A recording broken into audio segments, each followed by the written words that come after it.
कि माँ जैसे प्यार कोई नहीं कर सकती। कोई भी इंसान आपके लाइफ में चाहे जितने लोग आ जाएं, तो आप लोग लाइक कीजिएगा और कमेंट कीजिएगा, बताइएगा आप लोग अपनी मम्मी से कितना प्यार करते हो। तो सुनिएगा, माँ की मोहब्बत का कोई हिसाब नहीं होता, उनके प्यार का कोई जवाब नहीं होता। सिर्फ माँ ही है जो हर दर्द समझ लेती है। दुनिया में किसी का ख्याल नहीं है। आप लोग समझ ही गए होंगे मेरे कहने का मतलब। हेलो दोस्तों, स्वागत है आपका मेरे चैनल पे दिव्या सियाजोट पे। हर हर महादेव दोस्तों, राधे राधे। आज की मैं ऊपर बैठी हूँ 4th फ्लोर पे। अपने फ्लोर पे वीडियो थे, इस पे लोगों ने क्या क्या किया, कैसे सेलिब्रेट किया अपनी मदद के साथ। बहुत सारी वीडियो आई थी, लेकिन मैंने इस मदर्स डे में एक भी वीडियो नहीं। इस मदर्स डे में क्या, वैसे कभी भी वीडियो नहीं डालती मैं, फोटो जरूर डाल देती थी सबकी। इस बार मैंने कुछ नहीं किया मदर्स डे पे। इस बार मैं पूरी ब्लैंक थी। मैंने सोचा चलो मदर्स डे पे वीडियो बना देती हूँ अपनी मम्मा के, लेकिन कुछ ऐसे भी मेरे पास आज हिम्मत नहीं होती कि मैं मदर्स डे पे अपनी मम्मा के बारे में कुछ बोलूँ या कुछ लिख दूँ। उनकी हर एक पल मुझे हर एक कमी खलती, हर एक दिन खलती, लेकिन फिर भी। और खासतौर पर जब मैं दूसरों को देखती हूँ अपनी मम्मा के साथ अपने लगाव होते हुए, खासतौर लड़कियों को कहते हैं ना, इस चीज़ की लड़कियों की बहुत जरूरत होती है मदर की, अपनी मम्मी की, अपनी सहेली की, सच्ची। तो लड़कियों के लिए सबसे सच्ची सहेली होती है उसकी माँ। अगर वो है ना इस दुनिया में, किसी चीज़ की फिक्र नहीं होती। जैसे मैं सच में दिल से बता रही हूँ कि जब मेरी मॉम थी ना, तब लोग 8th-9th क्लास में थी, 9th क्लास में आने वाली थी, तब मेरी मॉम खत्म हुई थी। जब वो खत्म हुई थी उससे पहले के दौर में बता देती हूँ, जब वो मेरे साथ थी तो मुझे किसी चीज़ की टेंशन ही नहीं थी। रत्ती भर मुझे ये नहीं पता था क्या चीज़ मुझे करनी चाहिए लाइफ में, कैसे खाना बनता है, कैसे। उनके ना जाने के बाद, मतलब उनके जाने के बाद ही मैंने सब कुछ सीखा। वो रहती थी तो मैंने एक खाई भी चम्मच भी नहीं ली। मैं अपने घर में सबसे लाड प्यार से पढ़ रही हूँ, क्योंकि क्या कहते हैं, मेरी मम्मी जब तक थी तो उन्होंने मुझे बहुत प्यार से रखा। हाँ, मुझे डांटती बहुत थी, मारती भी बहुत थी, लेकिन प्यार भी मुझसे सबसे ज़्यादा करती थी। वो चीज़ें दीदी को ला के दिया करती थी और केयर दीदी की क्या करती थी, बट प्यार मुझसे करती थी। उनका साथ, मतलब ना होकर भी साथ होना बहुत अच्छा लगता था मुझे। वो हर चीज़, छोटी छोटी चीज़ के लिए मुझे डांट देती थी। मैं कहती थी ये मेरी मम्मी है नहीं, वो दूसरों की मम्मी को देखो सपोर्ट करती है, तो सिर्फ मेरी बहन की मम्मी है। और जब देखो तो उसे कुछ नहीं कहती, मुझे डांटती रहती है। मुझे ये लगता था सुबह से आदत चली गई, मैं अपनी बातें किसी से कह नहीं सकती।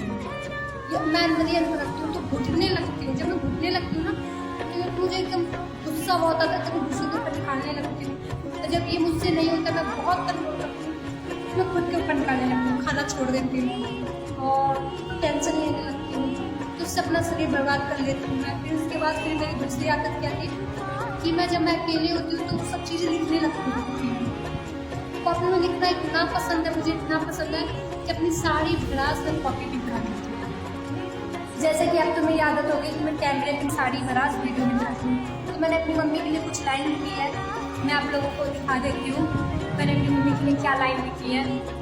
और कहते हैं ना, मम्मी मदर्स डे पे कुछ भी बोल लूँ कमी है, तो मैं अपनी मदर्स डे पे अपनी मम्मी के लिए लिखा था। और मैंने कॉपी में इसलिए बता दिया था कि कभी ऐसा हो जाता है ना कि मैं बोल नहीं पाती किसी से, और मम्मी है नहीं तो मैं किससे बोलूँ किससे ना बोलूँ, मुझे समझ में नहीं आता। तो मैंने कॉपी में लिख लिया जल्दी जल्दी कि जब मैं वीडियो बनाऊँगी, कभी भी वीडियो बनाऊँगी, तो मैं उनसे बोल दूँगी। ये बात शायद भी मम्मी तक पहुँच जाए, कभी वो आज यहाँ के भी उनको खुश होंगी, बट मैं उनके बगैर अधूरी हो गई। उन लड़कियों के लिए मम्मी होना तो बहुत जरूरी है। तो आज मैं दिखाती हूँ मैंने क्या लिखा उनके लिए। अगर आप लोगों को लाइन अच्छी लगे तो प्लीज़ कमेंट कीजिएगा और अपनी मम्मी को बताइएगा। आप लोगों की मम्मी से ना तो उन्हें ज़रूर बताइएगा। तो महीने में 1 बार 2 बार मम्मी से बताओ आप लोग मुझसे कितना प्यार। मैं तो कभी बता ही नहीं पाई मम्मी से मुझसे कितना प्यार। आज वो नहीं है तो आज उनकी कम करती है। मैं आए दिन उनसे बोलती रात में क्या है मम्मा तुम वापस आ जाओ, तो मैं कुछ भी करने के लिए तैयार हूँ। मैं भगवान से भी यही कहती हूँ कि अगर हो सकता तो मुझे ले लेता, वो मेरी मम्मी को दे देता, कुछ भी करने के लिए तैयार थी। बट नहीं है, जो होता है बहुत अच्छे के लिए होता है। कि माँ जैसे प्यार कोई नहीं कर सकता, कोई भी इंसान आपके लाइफ में चाहे जितने लोग आ जाए कोई भी नहीं कर सकता। मैं आपको बताती हूँ मेरी फैमिली कितनी बड़ी है, उसके बावजूद मुझे अपनी माँ की कमी हमेशा हमेशा करती है, हमेशा। ऐसा कोई दिन नहीं होता जिस दिन मैं अपनी माँ को मिस ना करूँ। मेरी फैमिली में दादी हैं, बाबा हैं, 4 चाचा हैं, तीन चाची हैं और उनके बच्चे हैं 4, और बाकी तो हम लोग हैं ही। एक बुआ है, फूफा है, इतने सब लोग होने के बाद भी मुझे आज अपनी माँ की कमी हमें भी खलती है हर एक मोमेंट पे। क्योंकि कहते नहीं है कि कोई अपना ही होता है तो अपने की दर्द मतलब महसूस कर लेता है। अब इस जगह मान लो कि आप ही की मम्मा हो, आपको जरा सी चोट लगती तो वो बता देंगे कि आपको चोट लगी है, आप कब उदास हो, कब आपको भूख लगी। एक माँ ही जान सकती है कि उसके बच्चे को क्या तकलीफ़ है। वैसे ही आज मुझे जो तकलीफ़ है सिर्फ मेरी माँ जान सकती है। लोगों को कहने का क्या है, तो कह देते हैं कि इन्हें क्या है, वो तो मौत से जी रहे हैं। या हमसे पूछो हम कैसे जी रहे हैं। 1 सेकेंड यानी अपना ऐसा लगता है हमने अपने शरीर का कोई अंग काट के बाहर रख दिया हो, उसके बगैर हम लोग जी रहे हैं। सेम ऐसा हाल है अपनी मम्मा को खोने के बाद हम लोगों का। हम लोग जैसे जी रहे हैं तो हम ही जानते हैं। मैं वीडियो ज़्यादा लंबी नहीं करूँगी, तो लास्ट में अपनी मम्मी के लिए 2 लाइन बोलना चाहूँगी। अगर आपको पसंद आए तो आप लोग लाइक कीजिएगा और कमेंट कीजिएगा, बताइएगा आप लोग मम्मी से कितना प्यार करते हैं। तो सुनिएगा, माँ की मोहब्बत का कोई हिसाब नहीं होता, उनके प्यार का कोई जवाब नहीं होता।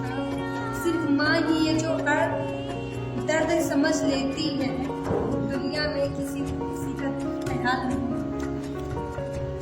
आप लोग समझ ही गए होंगे।